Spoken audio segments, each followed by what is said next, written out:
сәлеметсіздер ме? Бүгін сіздермен бірге мен Әсет және мен ұлдар мен қыздардың киіну талғамы туралы айтатын боламын. Біздің бірінші қатысушымыз Мырзарайым Бекарыс.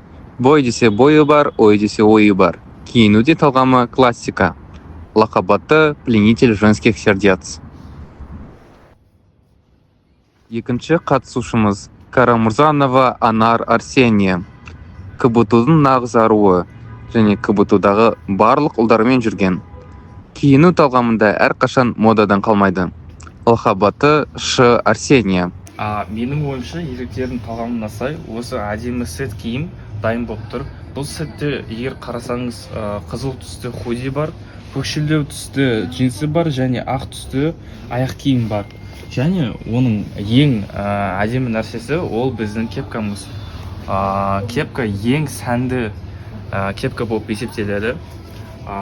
Бұл сет әр еркектің талғамына сай ең лайықты киім деп есептеймін.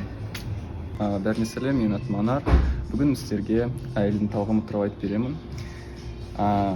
Не осында бізде әйелдің күзге арналған киімі. Бұл қызғылт ұзын пальте, жылы жемпір және осындай шарф. Тағы да бізде ремень, ұзын джинсы және күзге арналған аяқ киімі бар. Жалпы сомасы 6000 теңге.